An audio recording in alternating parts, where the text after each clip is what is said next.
घात के बारे में आप लोगों को 35 घात मतलब कि पावर क्या होनी चाहिए आप लोग की 35 होनी चाहिए। जैसे कि सपोज आपने ए मान लिया तो ए की पावर क्या होगा भाई 35 हो जाएगा। इस तरीके से करके यहाँ पे लिखा भाई घात क्या होनी चाहिए 100 घात, यानी ए की पावर 100 होना चाहिए। अब यहाँ पे लिखा द्विपद, अगर द्विपद यहाँ पर लिखा हुआ है इट मीन्स आप लोग को क्या लेना है, 2 पद लेने हैं। 2 पद मतलब कि एक्स और वाई, ठीक है, इस तरीके से करके। तो सिंपल बन चुका है इसका आंसर, एक्स की पावर 35 लिख दो यहाँ पर, प्लस में वाई की पावर 35 लिख दो, सिंपल है भाई, ठीक है।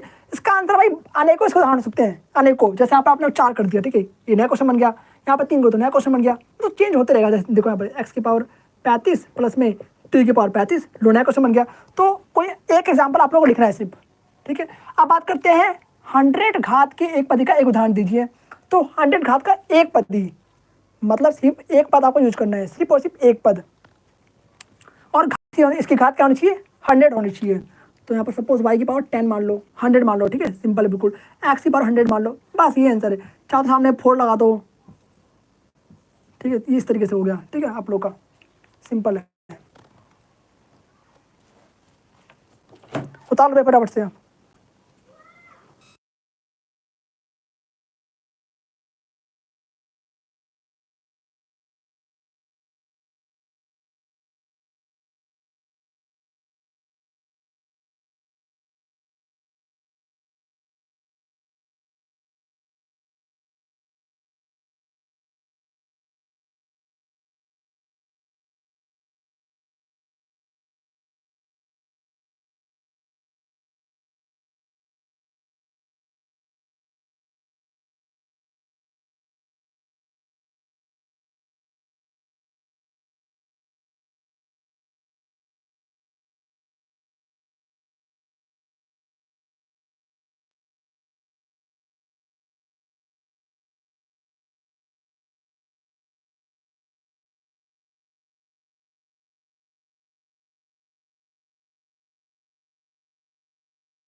उतार लिया आप लोगों ने भाई।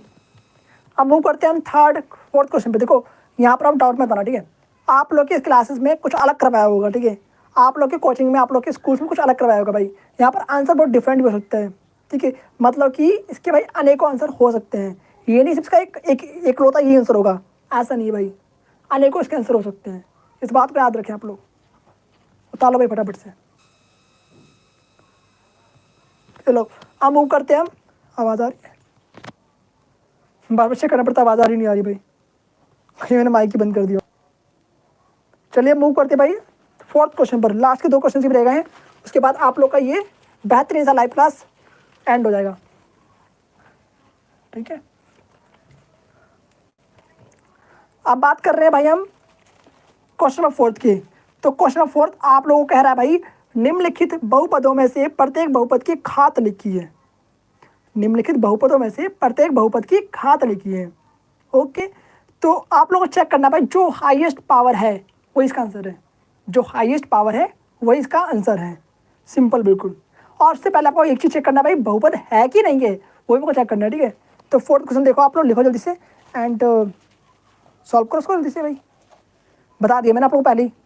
क्या चेक करना है आप लोग को, सबसे पहले बहुपद चेक करना है, बहुपद है कि नहीं है। जैसे कि यहाँ पर एक क्वेश्चन लिखा है आप लोग का 5x की पावर 3 5x की पावर 3 प्लस में 4x की पावर 2 4x की पावर 2 प्लस में 7x है, ठीक है। जैसे ये क्वेश्चन लिखा है आप लोग का एक, ठीक है, 5x की पावर 3 प्लस में 4x स्क्वायर प्लस में 7x।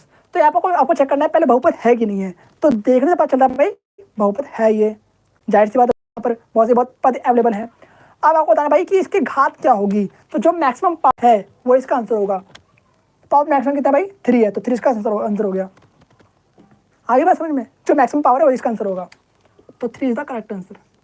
उतार ले भाई फटाफट से, ठीक है। बहुत ज़्यादा सिंपल है, बहुत ज़्यादा सिंपल है भाई, बहुत ज़्यादा सिंपल, कुछ नहीं करना, जो हाईएस्ट पावर है इसका आंसर हो गया। आप देखते हैं 2nd क्वेश्चन भाई। 2nd क्वेश्चन में करवा नहीं था भाई, बता रहा हूँ आप लोग को, आप लोग खुद से करना, ठीक है।